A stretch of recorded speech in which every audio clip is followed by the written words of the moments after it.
Tours and Charters, serving the upstate of South Carolina since 1980.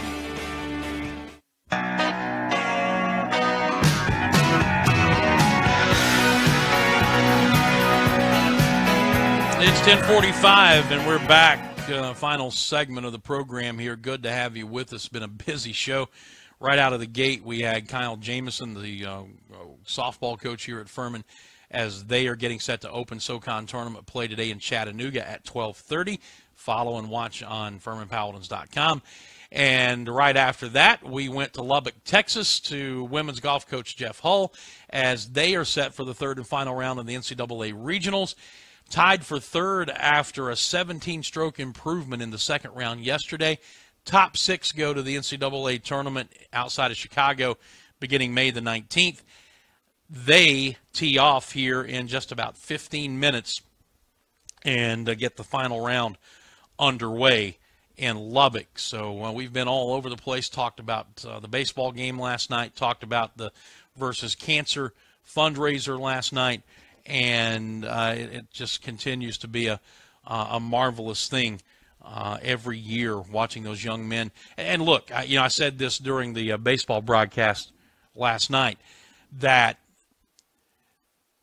when you can get college baseball players or college students anywhere, but we're specifically talking about young men 18 to 22 years old here, who generally are very concerned and sometimes very pleased, if you will, with their own appearance. When you can get them to shave their heads, then you know that it's something big. And this team has done it for at least 5 consecutive years now. So for the seniors, this is the 4th time that they've gone through it, continue to raise money. It's just a phenomenal thing. And like I said, I believe, if I'm not mistaken, half of that $14,000+ they've raised actually stays here locally to treat and fight pediatric cancer in the upstate. So it's a great thing that they do for Versus Cancer every year, and we'll see what happens now. And I don't know if those of you who were in attendance last night noticed or not, but the representative for the Versus Cancer Foundation, none other than Furman's Brant Masters, who kind of spearheaded the thing when he was a player here. Remember Brant? He had the big scraggly beard for the last 2 years he was here.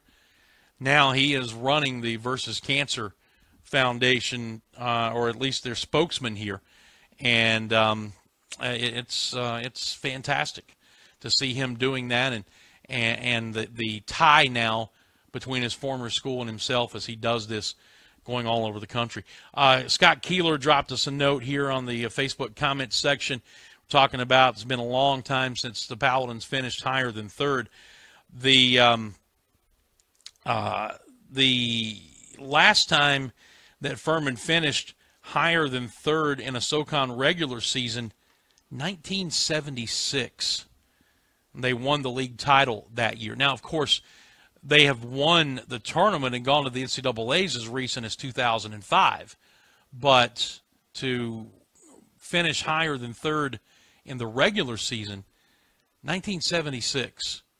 You can find out a lot more nuggets like that by going to Scott's blog, furmanbaseball.blogspot.com. He does a great job with that. And Mark Normington made a good note here that kind of watching this progression with the baseball team to a certain degree is like watching what we've seen with the basketball team. Inside the framework of a single season, yeah, we'll see if they can spread that out over the course of the next 2, 3, 4 years and make those strides up the staircase like the basketball team has done.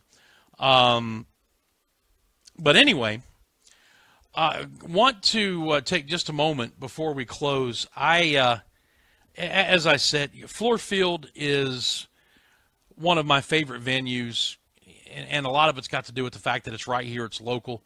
Furman plays a number of games there every year. Second straight year the SoCon tournament's going to be there. It's just a great place to watch a game. It's the replica of Fenway Park, so you get that bit of the atmosphere to it, and they do so much great work there. They're a wonderful partner with Furman University. They have given us the old video scoreboard that we have at Latham Stadium now when they put their huge Jumbotron up, that they have the high definition, that is signaling satellites out into space. I mean, the thing is just ridiculously phenomenal. After 10, 11 seasons of the ballpark, they continue to add to it and create even more of a wonderful fan experience. So almost never will you hear me say anything in a negative way about the Greenville Drive, the facility, or the people that work there. Eric Jarenko, the GM, Cameron, the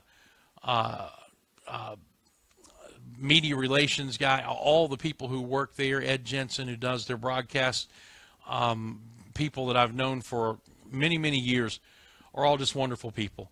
So, in one sense, I even hate to bring up anything that comes across as being negative. But if I didn't, I wouldn't be being true to myself, number one, and secondly, I wouldn't be kind of being true to my employer. The one thing that happens there every time we play Clemson and South Carolina, that I know that it drives the fans crazy who are there from Furman, it drives the players crazy, it drives the coaches crazy, and it drives the broadcaster crazy. It's a Furman home game. And yes, I know that the Clemson crowd dwarfed the Furman crowd there yesterday. But it's a Furman home game.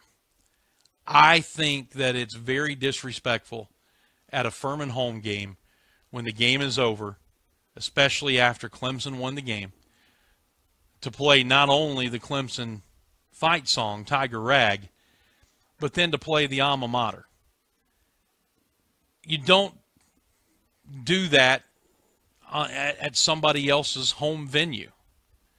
Football's different because the bands are there, but to do it over the loudspeaker, I know that it just drives coaches crazy. It drives the fans crazy. It drives the players crazy. And I think and I don't think there's any intent to disrespect on the Drive's part. I really don't. But nevertheless, it is very, very disrespectful. If this game were played at a true neutral site somewhere else in the state, then, okay, you play both or whatever. But this is Furman's home game. Yeah, it's in a different stadium. And yes, again, there were more Clemson fans there by a large number than there were Furman fans. But it's still a Furman home game. Furman is staffing it. As far as the sports information, Furman is running it. It's a Furman-run production at Fluor Field at the West End. And we play Clemson and South Carolina there so we can get the bigger crowds. It's not as easy and probably next to impossible to get them to agree to come to Latham Stadium, although I would love to see that happen. But the bottom line is the more fans you put in there, the better it is to the bottom line. And, as Scott Keeler so adroitly points out, the Furman logo is the only college logo that you find permanently at Fluor Field at the West End, and it's on top of the first base dugout. So the partnership that the Drive has with Furman is in place. This is a Furman home game. And to watch Clemson's players congregate on the third baseline last night and sway back and forth and sing the Alma Mater with their fan base, good for them. It's a great tradition. And all the years I was at Doug Kingsmore Stadium, I loved it. I think it's a nice touch. It's a nice way to tip your cap to the fans. They do it win or lose. I have no problem with them doing that in their own stadium. I do have a problem with it being done at a Furman home game. And you can argue, well, it's not played at Latham Stadium if you want. Doesn't matter. It's a Furman home game, and that being the case, that should never happen. For the players, the coaches, the administrators, and the Furman fans in attendance to have to watch that taking place at their home game is disrespectful. And again, I don't think it's an intentional disrespect. I'm sure that the Drive are just playing to the fact that they've got a large Clemson contingent there. There were 4,100 fans in attendance last night, and I dare say that 4,000 of them or more were Clemson fans. I don't dispute that fact, but it's a Furman home game. And the other team's alma mater and school song should not be played at a Furman home game. That's just my opinion. And again, it's not in any way, shape, or form disparaging the Drive. I love those guys. It's not disparaging Clemson. I love those guys. I cherished the time that I had there. But if the shoe were on the other foot, I would be doing the same thing. And the bottom line is, if it's a Furman home game, Furman needs to be treated like the home team, regardless of the number of fans that are in the stands. Regardless of the outcome of the game, they need to be treated like the home team, win or lose, because the Paladins were the host team in that game yesterday. Happens every year, and I don't know if it'll ever change, but from my standpoint, it needs to. And Eric and Cameron and all you guys there, you know, I love you, and I love everything you guys do at that venue except for this one thing. And I think without the intention, I'm sure, it really comes across as disrespectful. And you guys don't get to talk to the players and coaches and parents like I do.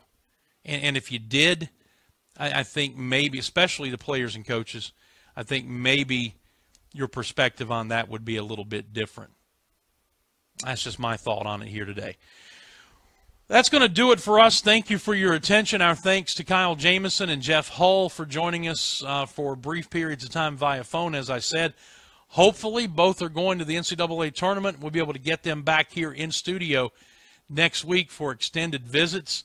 And tomorrow on the show, Billy Davis will join us, among other things. But thank you again for your kind attention, and we look forward to seeing you back here tomorrow on the Thursday edition of the Dan Scott Show. Until then, I'm Dan, saying God bless you, and so long, everybody.